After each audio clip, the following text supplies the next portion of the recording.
silakan semuanya berdiri. Dirapikan dulu, dilihat di sekitar lingkungan kalian. Apabila masih ada sampah bisa dipungut. Silakan dipimpin doa sebelum belajar. Sebelum belajar, alangkah baiknya kita berdoa di dalam hati. Berdoa mulai. Berdoa selesai. Seperti biasa, sebelum belajar kita menyanyikan lagu nasional dulu. Untuk hari ini kita akan menyanyikan lagu Wajib Garuda Pancasila.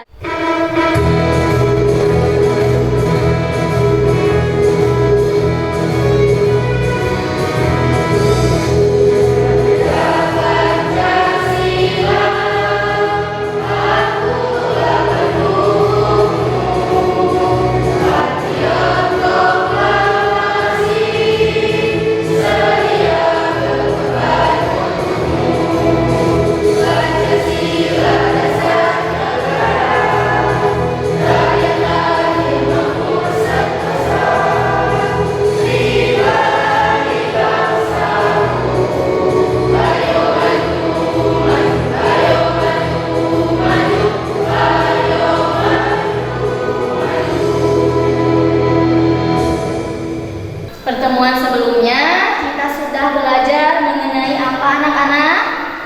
Teks eksplanasi. Ya, pertemuan sebelumnya kita sudah belajar mengenai teks eksplanasi, menyusun informasi atau bagian-bagian di dalam teks eksplanasi. Ada yang masih ingat materi apa saja yang sudah kita pelajari? Teks eksplanasi adalah teks yang berisi tentang proses mengapa dan bagaimana kejadian-kejadian alam, ilmu pengetahuan, sosial, atau budaya. Iya, mengenai pengertian teks eksplanasi. Bintang pertama kita berikan kepada kita. Untuk hari ini kita akan belajar mengenai KD 3.4 menganalisis struktur dan kebahasaan teks eksplanasi dengan tujuan pembelajaran. Di sini ada 7 tujuan pembelajaran. Melalui kegiatan pembelajaran menggunakan model discovery learning dan pendekatan saintifik, peserta didik mampu 1. Menganalisis struktur identifikasi fenomena dalam teks eksplanasi dengan tepat. 2. Menganalisis struktur proses kejadian dalam teks eksplanasi dengan tepat. Sebelum menganalisis teks eksplanasi, marilah kita saksikan tayangan video berikut ini. Tanah longsor.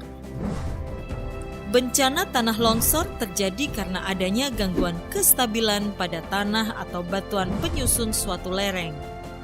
Tanah atau batuan ataupun percampuran keduanya menuruni atau keluar lereng dan kemudian mengubur manusia, rumah, ternak, lahan pertanian, dan apapun yang ada di lokasi tanah longsor.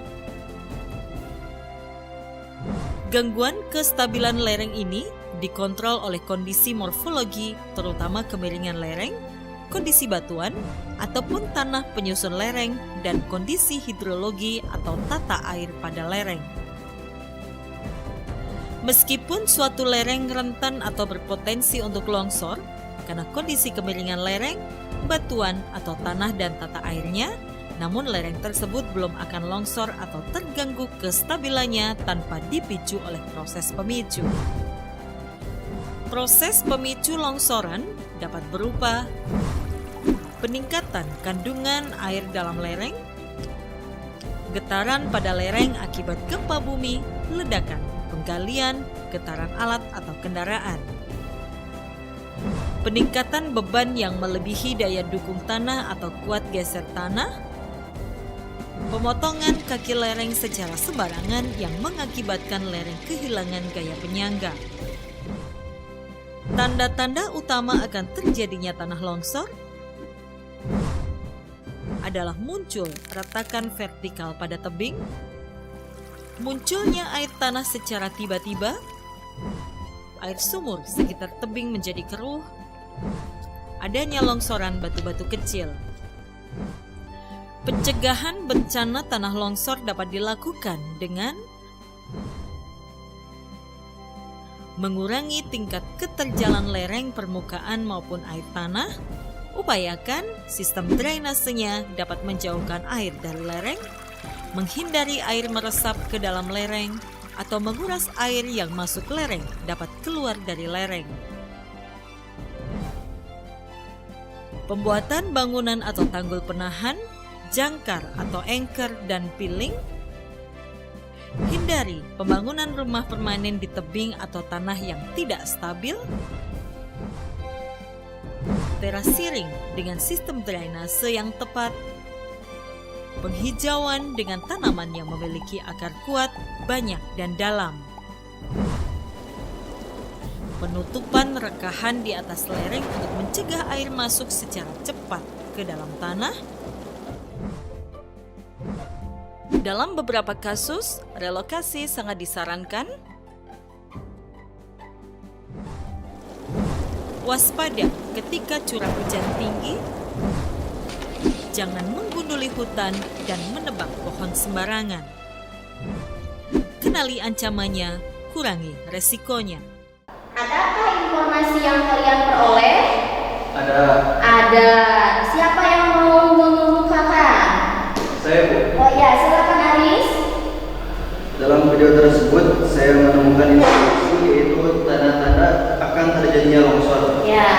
Yang pertama, muncul retakan vertikal pada tebing, munculnya air tanah secara tiba-tiba, air sumur menjadi keruh, dan adanya longsoran batu-batu kecil. Untuk sekarang, coba perhatikan. Tadi untuk contoh teks eksplanasi sudah ya mengenai fenomena alam tanah longsor. Nah, ini untuk materinya tadi pengertian di awal sudah dipaparkan oleh kita bahwa teks eksplanasi adalah teks yang berisi tentang proses bagaimana dan mengapa mengenai suatu topik yang berhubungan dengan fenomena alam, fenomena sosial, ilmu pengetahuan, budaya yang terjadi dalam kehidupan sehari-hari. Nah, untuk sekarang ini menjadi materi pokok kita hari ini, struktur teks eksplanasi. Nah, untuk struktur teks eksplanasi itu dibagi menjadi 3 bagian. Untuk bagian yang pertama itu ada identifikasi fenomena, yang kedua proses kejadian, dan yang ketiga itu ulasan. Nah, sekarang ada pembahasan teks eksplanasi. Pembahasan yang pertama di dalam eksplanasi itu ada konjungsi kausalitas dan juga konjungsi kronologis. Kebahasaan yang kedua itu ada kata ganti. Yang ketiga ada kata kerja pasif. Yang keempat ada kata teknis atau kata istilah. Sekarang kita bagi menjadi 4 kelompok. Nah, di sini Ibu sudah tentukan kelompoknya. Nama-nama kelompoknya pun sudah Ibu berikan. Ini termasuk fenomena apa? Ada hujan, pelangi, petir, dan gerhana. Fenomena alam. Untuk kelompok 1 ada Aris, Rina, Selvi, Sri Mulyani, dan Jenny. Silakan duduk secara berkelompok. Silakan sekarang berdiskusi kelompok.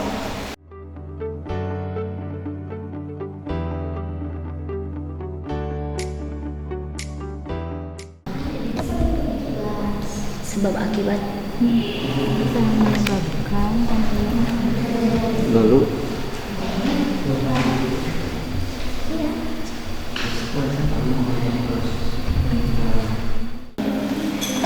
Sudah selesai ya semua kelompok? Silakan kelompok 4 untuk semua anggotanya ya. Maju ke depan. Assalamualaikum warahmatullahi wabarakatuh. Waalaikumsalam warahmatullahi wabarakatuh. Perkenalkan, kami dari kelompok Gerhana. Di sini kami akan mempresentasikan hasil diskusi kami tentang teks salju. struktur yang pertama yaitu identifikasi fenomena. Terdapat pada paragraf pertama. Contoh kutipan teksnya yaitu salju adalah salah satu fenomena alam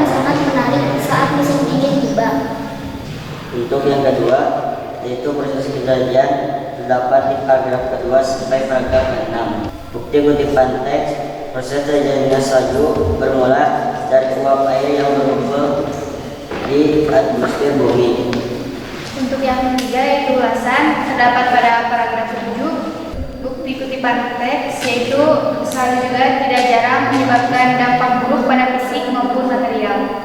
Nah, untuk selanjutnya pembahasan teks. Yang pertama ada konjungsi kausalitas. Bukti kutipan teksnya, pada awal mula pembentukan awan, masanya jauh lebih kecil dari massa di udara, sehingga menyebabkan awan mengapung di udara. Nah, untuk konjungsi kronologis, kemudian berubah dan mengumpul lalu membentuk awan.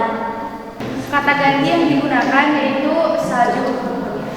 Untuk yang ketiga yaitu kata kerja pasif. Bukti kutipan teks, salju dapat juga ditemukan di tempat-tempat tertinggi seperti puncak Gunung Jaya di Papua. Yang terakhir yaitu kata teknis. Contoh kutipan teksnya yaitu subtropis yang berarti suhu dingin dan juga temperatur yang berarti suhu. Izin menanggapi hasil dari presentasi dari kelompok gerhana. Struktur sangat lengkap dan ada pertanyaan dari saya, yaitu dari proses kejadian terdapat pada paragraf keberapa? Proses kejadian terdapat pada paragraf kedua sampai paragraf ke-6. Semua kelompok sudah selesai presentasi. Untuk sekarang silakan LKPD kelompoknya dikumpulkan. Silakan kalian kembali ke tempat duduk semula. Untuk sekarang kita mengadakan evaluasi. Ibu akan membagikan LKPD individu.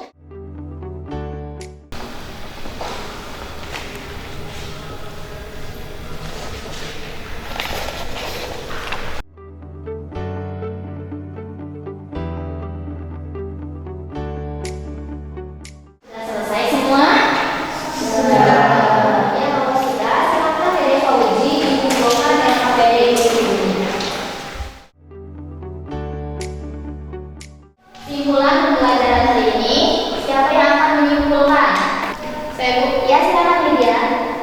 Struktur teks eksplanasi terdiri dari identifikasi fenomena, proses kejadian, dan ulasan. Yang ketiga, kebahasaan, konjungsi kausalitas, konjungsi kronologis, kata kerja pasif, kata ganti, dan kata teknis. Refleksi untuk pembelajaran hari ini. Bagaimana perasaan kalian setelah mengikuti pembelajaran hari ini? Menyenangkan. Nah, kemudian pada pembelajaran hari ini kalian sudah mampu apa? Menganalisis struktur dan eksplanasi. Untuk pertemuan berikutnya, kita masih belajar mengenai teks eksplanasi, yaitu memproduksi teks eksplanasi. Sebelum diakhiri, silakan dari Fauji pimpin doa kembali. Setelah pembelajaran selesai, alangkah baiknya kita berdoa di dalam hati. Berdoa di dalam hati, mulai. Berdoa selesai. Pertemuan hari ini cukup sekian. Wassalamualaikum warahmatullahi wabarakatuh.